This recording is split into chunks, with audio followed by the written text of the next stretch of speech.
I remember being about 4 years old and introducing myself to my new dance instructor by stating my name and the fact that I am Jamaican American. That was my standard. It was important that you knew these two things about me in order to understand who I was. And as I got older, that introduction became a bit more sophisticated. When I moved to Monroe, Georgia, I added that I'm from Chicago. When I moved to Atlanta, I added that I went to high school in the country. And when I learned about the African diaspora, the interconnectedness of all African people in the world, my introduction evolved into something like this. Peace, love, and light. My name is Rica G. I'm an African woman born of Jamaican stock from the city of Chicago, and as of 2015, I've been officially dubbed an ATLian. My entire life has been about tying together the various aspects of my background and heritage into everything that I do. It's part of my identity. And it's always fueled my purpose and my sense of pride. As a young person, I would find comfort knowing that I was aware of where I came from, even during times when I wasn't sure who I was as an individual. And upon graduating from Georgia Tech, this notion was coupled with an unnerving desire to connect with the youth in my community. So I found myself serving in AmeriCorps as a mentor and tutor here at Maynard H High School. And one of the first things I noticed about the students was that a lot of them seemed lost. And one of the ways I've been best able to meet my students was through poetry and rap, lyricism. And through this medium, they've been able to see that I'm aware of who I am and what I'm about. They've been able to see where I'm aware of who I am and what I'm about. And they seem to appreciate the fact that I have variety in my content and that I have confidence that comes with it. And so I took this opportunity to kind of provide the same for them. My degree was in history, technology, and society, so naturally, like the Honorable Marcus Mosiah Garvey, I believe that a people without knowledge of their past history, their culture, and their origin is like a tree with no roots. With that, my solution has been a program called CYPHER. It's an acronym for Cultivating Young People, Harnessing Energy and Respect. And my motivation behind the CYPHER program stemmed from my belief that our young people deserve something positive to be able to identify with. And they deserve a lens through which they can see and best learn about the world around them. With that, we wanted to provide them an outlet to create a space where they could feel welcome and supported in their school. For example, one of my students, I worked with him in a chemistry class, and one day he just stumbled into a meeting. And now, what I know of this particular student is that he doesn't pick his head up off the desk, nonetheless pick up a pen to touch paper when we're taking notes. When he came to the meeting, I let him sit in, and by the end, he was telling me how much he wants to be able to talk about his story and having to hustle to survive and what that meant for him, and how excited he was about writing and rapping. So I told him, you can definitely, come with us and get better at your craft, but in order to do so, I need to see progress in your academic standards. He said, okay. And by the end of that week, it was like a new student walked into the classroom every second period when I saw him, and it was great. So with that, I knew that we were doing something positive, and I've been able to find local artists from within the network of me and my coworker who are eager to come in and teach these students with us and mentor these amazing students. We've also been able to find ways to transform our art and our love for writing into community service opportunities for our kids. So for example, we write pieces that I take to the Youth Detention Center and actually do a version of the cipher there with them.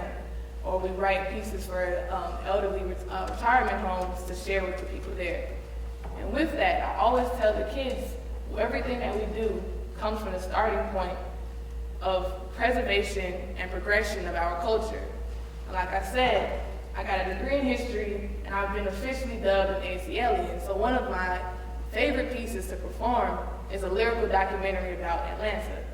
It started off as an anti-gentrification proclamation and became something much greater.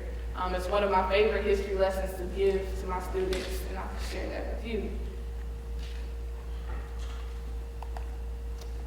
I hold these truths to be self-evident, that Atlanta, Georgia, shall maintain her status rightfully crowned as the Black Mecca of these United States of America. Understand, see, Everybody's either from here or coming here.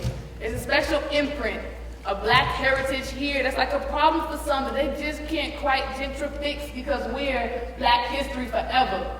We are Think Black, and we are Black Lives Matter, all on our apparel. Usually it's like a shirt that's all black with white letters, something to that effect. A lot like history, which for the most part is all black, or the white letters dictating the attention of the reader. So I speak now with the sole purpose of clarification. Yes, you can say I learned a bit from the likes of Hosea Williams, Benjamin Elijah Mays, Ralph David Abernathy, Jean Charles Young, and the Honorable Maynard Holbrook Jackson. By the way, shout out to the Mays Ravens, the Maynard Jackson Jaguars, shout out to Doug and Carver, and one time for the alumni of Crim and Archer, and one time I have to say, for the first black public high school founded in this state, when our people demanded, if you want peace, we must be granted a free high school education. That's the story behind Washington High. And I'm a native of the city of Shy, but my Atlanta pride is fairly clear, and by now you can probably tell I have a bit of an old soul. It's old enough to know Hot Tower Road before they renamed it after the first brother to attend UGA and Emory School of Medicine. That's Dr. Hamilton E. Holmes. It's old enough to know Hunter Street before it became MLK or Stewart Ave, back when White Johns used to get capped looking for some action. And I don't know about y'all, but I personally cannot call Hollowell anything other than Bankhead to this day. And I'm gonna say this, Black Atlanta do better. From Jonesboro Road down Cleveland Ave, from Cascade over to Lakewood Stadium. If you're looking for me but not quite sure where I'm at, you take a trip down Campbellton. I might be at Greenbriers in the Madu bookstore, or heading to Big Daddy's where I get my grub on, and sometimes I got scenes on Abernathy. Sometimes I pass scowls, and sometimes I would go and get my naps tightened up and black family-owned shops passed down like good habits and decorum out here. We worship the melanin in us and in our brethren and sisters, our sister out here. We hail black Madonnas and erect shrines to her honor, and I'm gonna tell you this, they gonna make you blush the way ladies in the A call you baby when they work the cashier. You know what I say, they say red hots don't drip or bleed. Why? Because in the SWATs, red hots don't drip or bleed. And you may have heard that blood is thicker than water, but that does not apply to two things. One, the scum floating the top Proctor Creek. Two, the members of that Dungeon family. And out here, we will disturb your peace with smoke so loud it'll make you go so deaf. But you gotta respect how L.A. Reid and Babyface kept the city mad fresh. They signed Usher, Outkast, my personal lifelong favorite, Miss Toni Braxton, and you can't forget the powerhouse known as TLC. What I do know is, back in the day, there used to be nasty dances at Freaknik, getting love in their mouth from brothers like Kilo Ali. Boy, this is ATLANTAGA, that's where I stay. If you ever need a tour, I keep a spare Breeze card, I be your best guide, yep. I can tell you a little bit about the 96 Olympics, how they did it here, the biggest, courtesy of Jackson, by the way, Maynard Jackson. I can tell you a little bit about the 96 Olympics, how they did it here, the biggest, or how the 1906 race riots brought about the Sweet Auburn Historic District. Yep. I can take you on a trip from West End to the Bluff, from College Park to East Point to Decatur, and say, bruh, our scholars have been holding down here for generations.